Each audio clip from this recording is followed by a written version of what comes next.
Yo, NBA fans! Sobrang unbelievable na comeback win ng Warriors! Gigil na gigil mula sa pagkatalo sa OKC.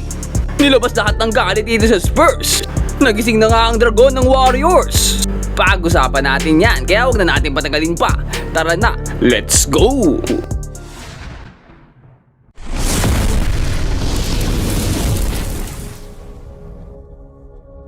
At ayun nga no, galing nga sa malagim na pagkatalo itong Warriors. Tinampakan sila kahapon ng defending champion na OKC. Kaya dito sila ngayon kontra sa Spurs para gumanti. 2 straight triples nga mula sa kanila to start the first quarter. Babawi sana ng 3-pointer na walan. Buti na lang ang laki nitong higanteng si Victor Wembanyama. Ang haba oh. Dito nga nagsimula na silang umatake. Di Aaron Fox, napakagandang up and under naman nun. At ito nga ang ganda ng ball movement nila. Harrison Barnes for the 3. Gaganti sana dito si Draymond, kaso naabot ni Wemby yung tira niya. Grabe talaga. Pero syempre, hindi lang hanggang depensa ito dahil tinyo naman yung pass niya dito kay Harrison Barnes. Back-to-back 3-pointers mula sa former Golden State Warrior player, no? Sobrang dikit naman ng depensa dito kay Steph. Pero buti dito, nakalusot siya, no? Grabe nga depensa sa kanya dito, no? Binabantayan siya full court, inaasawa na. Dito nga, sobrang dikit, hindi natawagan ng foul. Buti na lang ay pumasok ang tirang yun. 3 points pa. Kaso nakalusot na naman dito ang Spurs. Ang gandang pakasa sa ilalim kay Wemby. Tumira pa ng 3-pointer. Ito si Devin Vassell. At dito nga nagdire-diretso na itong Spurs. Ang ganda pa ng rebound dito ni Stephen Cassell. Tinalunan si JK. Patuloy pa pag-atake niya dito kay Steph. Napakatigas din naman kasi nitong si Cassell eh. At this taking over na nga sa ating first quarter, no? Dire-diretsong pag-atake lang ang ginagawa dito ng San Antonio. Samantalang ang Golden State dito, no, napako na ang score sa 14. Dito ang ganda pa ng pass ni Wemby sa corner 3. Babawi sana dito si Buddy Hield, no? Kaso natapal naman yung 3-pointer niya to end the first quarter. Tinapos ng Spurs ang first quarter with a 14-point lead. Doble ba naman ang score ng Warriors kalamangan? Pero hindi pa sila tapos dyan dahil ito na si Victor Wembanyama nag-take over na para sa San Antonio. Sobrang laki kasi nito, hindi mapigilan. Si Draymond Green na nga nagbabantay at si Butler pero nakakapasok pa din eh. Paano mo naman kasi talaga pipigilan ang player na to? Ang haba na, sobrang skilled pa. Kaya umabot pa nga ng 16 kalamangan dito ng Spurs sa ating second quarter. Pero dito nagsimula ng bumango ng Warriors. Konti-konti binuran nila ang malaking kalamangan dito ng Spurs. Nagkaroon pa ng error dito si Wemby, nabitawan niya bola, nakagaw tuloy itong si Quentin Post. Nabigyan naman ng chance itong si Jimmy Butler na gawin ang kanyang classic move sa post moves. Dito nga lang, Wemby na nagbabantay sa kanya, no? Kaya this time, pinasa niya muna kay Moses Moody at swak na swak yan from the 3-point line. At dito, nag-iinit na nga kamay, napakagandang screen mula kay Podziemski. Steph naman dito, pinasok na ulit at ang ganda nga ng pasa niya kay Moody. Siya naman na nakita. Bang! Pero hindi na outside shooting, ang ganda ng crossover niya dito, sabay salpak. Iwan ng kalaban eh. Steph Curry naman dito, kukuha ng bola, ang ganda depensa sa kanya. Pero better offense mula kay Steph. Dito naman, nag-switch ang defender ng kalaban. Curry ang laki ng bantay. Pero doesn't matter, papasok pa rin yan. May kasama pang foul.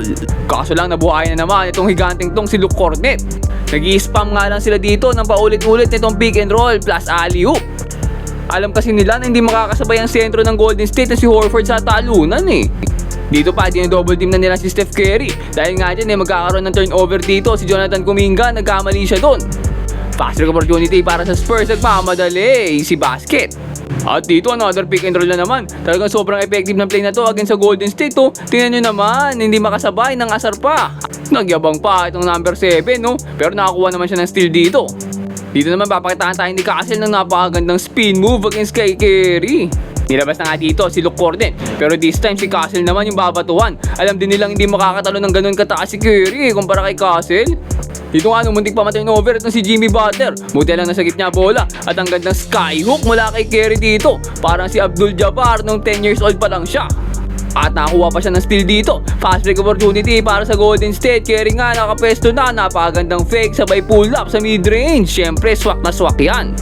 At bago matapos ng second quarter, nakita ni Podziemski sa corner itong si Butler for the 3. Sa kabila nga niyan, no, lamang pa rin dito sa San Antonio. Napalit lang nila ng konti pero 7-point lead pa rin. Mababa oras dito, kayang-kayang habulin. Kaso lang ito si Devin Vassell, nagsimula na agad ng 3-pointer sa third quarter. Dito napakagandang play mula kay Butler at Curry. Wemby babantay pero walang sinabi yan. Pumasok din sa wakas ng 3-pointer ni Curry dito. Patay na kayo dito, nakakuha na ng buwelo. Bang! Patay na, Steph Curry, nag-iinit na dito. Jimmy Butler nakisali pa. Lima na lang nga kalamangan dito. Mula 16, naging 5 na lang, napaliit na nila. Kaso lang si Harrison Barnes dito, ang former Golden State ay nakalusot pa. Pero again, Steph Curry, no, mainit na dito. Uy, pinapasayo pa si Victor Wembanyama. Siya bantay dito, kinocrossoveran. Oo, crossover ka sa akin. Uy, iwan ka, boy! Sayang at hindi pumasok, pero Doughty na lang nakakuha ng foul. Naipasok naman niya ang dalawang free throw. Siyempre, si Curry yan eh. Again, 5-point game pa din, no? Kaso dito, makakuha na naman ng 3-pointer. Naku po, na-fall pa ni Draymond Green. 4-point play, pero dito si Curry, sinalaksak na si Wemby. Walang katakot-takot, ang gigigil na ang Dragon. Naipasok na nga dalawang free throw na yan, tas dito na-fall pa siya sa 3-point line. Nakakadami na to si Steph. Napasok niya ulit ang 3 free throw na yan, lumiliit na kalamangan, 4 na lang. Siya ulit may kapit dito, pero this time pinasa niya. Ang ganda pasa kay JP2, ang ganda ng ikot ng bola, nakita sa corner si Moses Moody for the 3. 1-point game, kaso si Stephen Casil dito, nakakuha pa ng kanyang offensive rebound. Pero okay lang, ito na si Steph. Napakaganda step back 3. Bang! The Dragon is on fire. Gigil na nga si Steph dito. Nagising na Dragon dito ng Warriors. Okay, si pala kailangan para mabalik ang laro ni Steph. Pero dito nga, 1-point game na. Lamang na dito ang Warriors finally. Kaso nalulugi sila sa offensive rebound. Another try, wala pa din. Dito another try na naman at ako pumasok pa. Nakuha ulit kalamangan, pero dito si Steph, napakagandang behind the back dribble, sabay side step. Naku, pinaboard pa, basic. 1-point game pa rin, pero dito huge error mula kay De'Aaron Fox. Nagkamali ng pasa na turnover tuloy at nakakuha ng easy basket ang Warriors. Sila na ulit lamang dito, Devin Vassell nga lang, binura agad. Al Horford na nga may kapit dito. Siyempre, kanino pa ba ibibigay kundi kay Steph? Wala man lang kabantay-bantay, boss. Tie ball game tayo dito sa third quarter. Jimmy Butler, ang ganda ng inside pass kay JB2.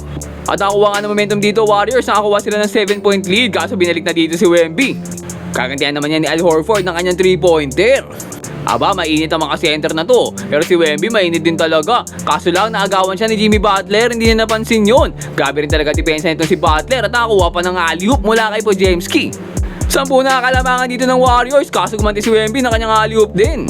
Kaya naging 8 na lang kalamangan, 92-84 pagtapos ng third quarter. Pero hindi pa sumusuko dito ang San Antonio. Napakagandang corner pass kay Champagny. Wala man lang bumantay, humabulin nyo naman. Wala man lang sumubok eh. Kay Wemby na nga bibigay bola dito, Draymond Green bantay niya, pero wala kasi hindi abot eh. Pero talagang matalino to si Green eh, no? At magaling umacting. Dito nga natamaan siya ni Wemby sa mata. At bumagsak pa nga siya dito, nakakapakapit pa siya sa kanyang mata. Pero talagang magaling umacting to, tingnan nyo naman. Kasi tinamaan siya sa right side ng kanyang ulo. Napaliyad nga siya pabalik dito, oh. Pero kung titingnan nyo kung saan siya nakakapit, sa may left side niya nilagay, sa kanan siya tinamaan.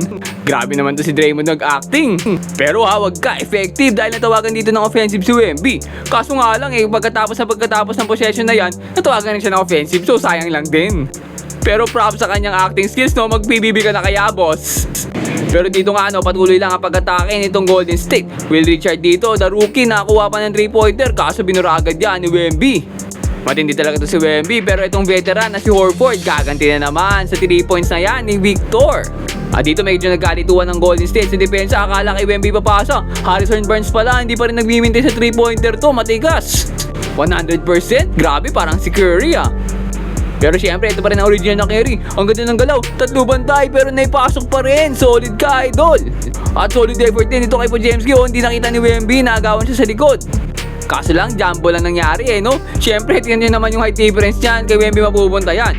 Pero nakakabilib ang effort na pinakita dito ni Podziemski. Sinundan pa niya yan ng 3-pointer sa fourth quarter. Dahil nga dyan, medyo naputol ang momentum ng Spurs. Kaso lang, nagpatuloy ulit sa napakagandang pasa sa ilalim ni Wemby. Pero nagpatuloy naman ang hustle plays dito ng Golden State. Pinangunahan nga yan ni GP2 na nakakuha pa ng rebound against kay Wemby. Dito Draymond Green, ayaw nang tumira. Hinanap na si Steph, syempre. Ikaw na nga lang, ikaw na tumira kay Wemby. Kaso wala pa din, boss. Buti na lang ito pa rin si GP2, binalik kay Steph. Bang! Tinuro si GP2 props sa kanya yon. Kaso lang ito na naman si Wembanyama for 3. Ang gandang fake pa at ang gandang alley-oop sa ilalim kay Cornet na naman. Taking over na nga siya dito para sa San Antonio. Nawalan, rebound niya pa rin. Wala man na makakuha, parang mga bata kalaban eh. Pero sa kabila nga niya, hindi na talaga napigil itong Golden State na nagdire-diretso na sila dito. Jimmy Butler nga, wala nang kabantay-bantay sa 3-pointer. Basic na lang. Nakakuha pa ng steal dito si Steph. Talagang hindi na nagpatalo itong Golden State. Napakalupit na comeback niyan. Ang ganda pa ng pasa sa ilalim ni Draymond Green. At dito nga isesecure ni Podziemski sa kanyang steal ang panalo ng Golden State Warriors. Wemby dito may pahabol pang assist para sa kanyang triple-double. Naipasok naman yan ni Stephen Castle kaso hindi niya talaga kaya. At tatapos nga ang laro natin sa score na 125-120 in favor of the Golden State Warriors. Bawing-bawi, boss! Bounce back game. At syempre nagpasimula ng bounce back na yan ay ang kanilang player of the game. Walang iba kundi si Steph with 46 points, 5 rebounds and 5 assists. Grabe, bawing-bawi sa game niya kumpara kahapon. At nakuha na nga ng Golden State ang kanilang ikapitong panalo. Nakabawi sa wakas itong Warriors. Pero kayo, ano sa tingin nyo? Tingin nyo ba ay ito na ang momentum na hinahanap ng Golden State? O nakachamba lang ba sila ngayong gabi? Comment down below and mag-subscribe ka na rin sa ating channel para lagi kang updated sa mga latest NBA happenings. Ayun lang for today, peace out and God bless.